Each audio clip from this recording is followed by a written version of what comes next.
Your company wants to build a data warehouse for structured and semi-structured data, while scaling automatically to handle seasonal spikes.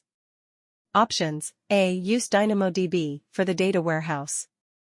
B. Use Amazon Aurora with partition tables. C. Use Amazon Redshift with Spectrum for querying S3 data.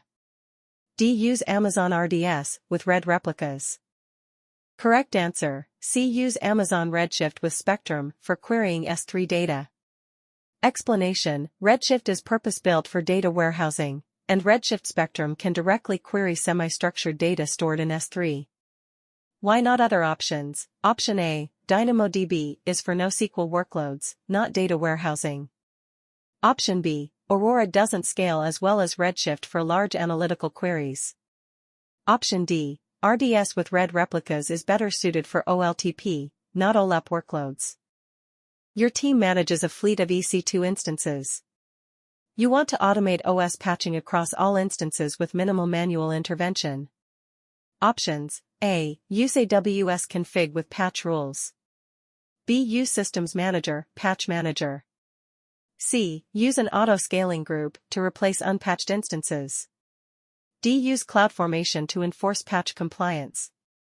Correct answer: B. Use Systems Manager, Patch Manager. Explanation: Systems Manager Patch Manager automates the process of applying patches across EC2 instances. Why not other options? Option A. AWS config tracks compliance, but doesn't automate patching. Option C. Auto-scaling doesn't handle OS patching. Option D. CloudFormation is for infrastructure as code, not operational management. You are designing a solution for IoT devices sending temperature data in real time. The data must be processed and stored for analytics.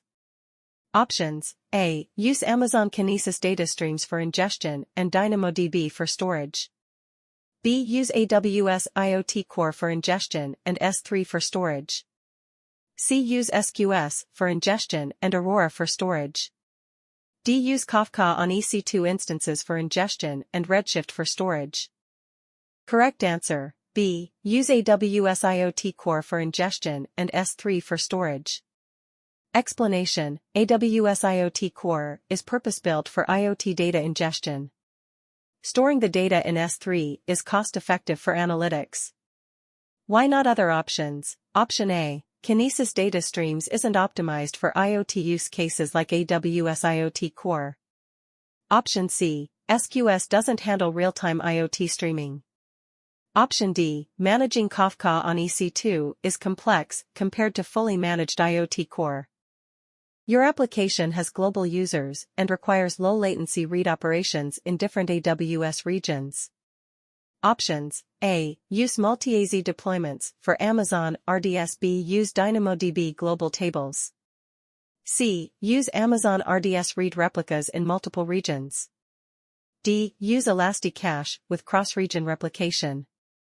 Correct answer: C. Use Amazon RDS read replicas in multiple regions. Explanation: RDS read replicas allow read operations to be offloaded, reducing latency for global users. Why not other options? Option A. Multi-AZ is for high availability, not performance optimization. Option B. DynamoDB global tables apply to NoSQL workloads, not RDS. Option D. Elastic Cache is for in-memory caching, not database replication.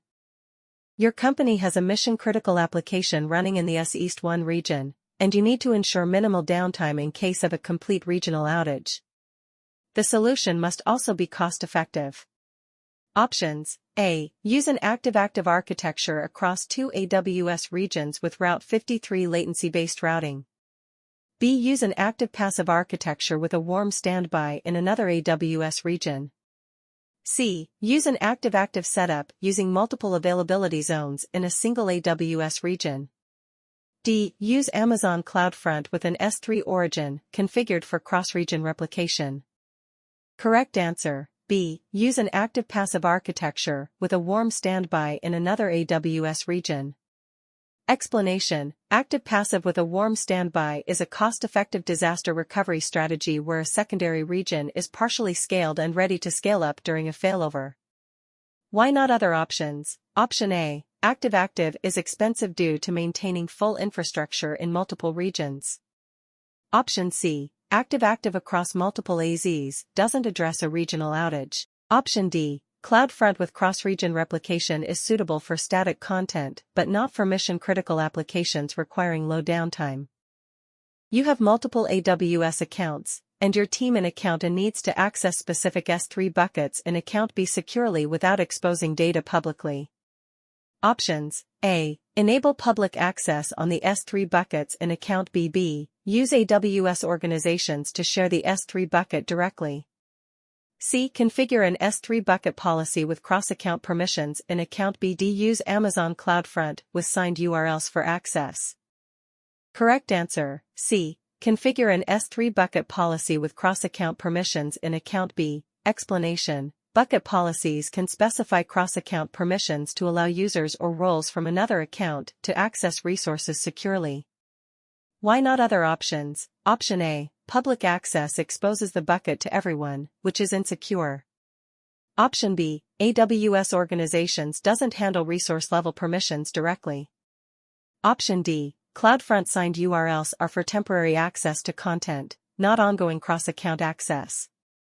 You are designing a serverless data processing pipeline. Data from IoT sensors is sent every second, processed in real time, and stored in a data lake for analytics. Options: A. Use Kinesis data streams for ingestion, AWS Lambda for processing, and S3 for storage. B. Use SQS for ingestion, EC2 for processing, and RDS for storage. C. Use DynamoDB streams for ingestion, AWS Glue for processing, and S3 for storage. D. Use Amazon MQ for ingestion, Lambda for processing, and DynamoDB for storage. Correct answer: A. Use Kinesis data streams for ingestion, AWS Lambda for processing, and S3 for storage. Explanation: Kinesis data streams is designed for real-time streaming data ingestion. AWS Lambda can process the data in real time, and S3 is cost-effective for storing large-scale data lakes. Why not other options? Option B. SQS isn't designed for real-time streaming, and using EC2 adds complexity and costs.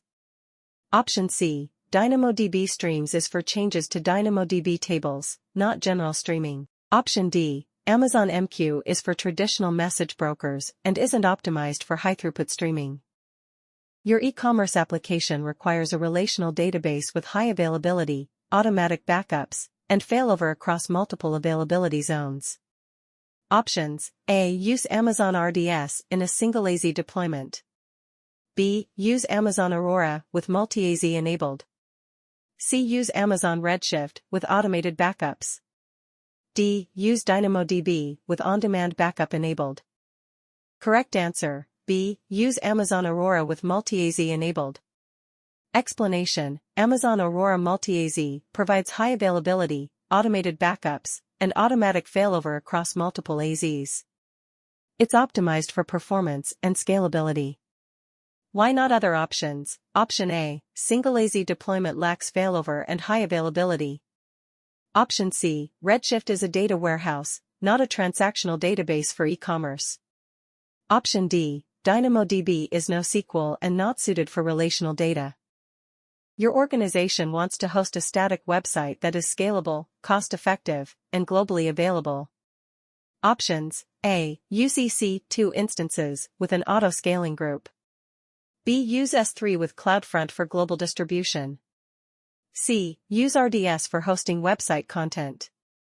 D. Use DynamoDB with an EC2-based web server. Correct answer: B. Use S3 with CloudFront for global distribution.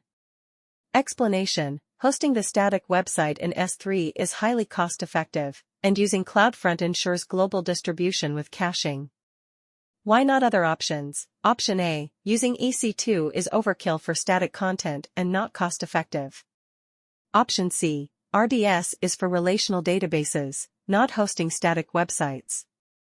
Option D. DynamoDB doesn't handle file storage for static websites.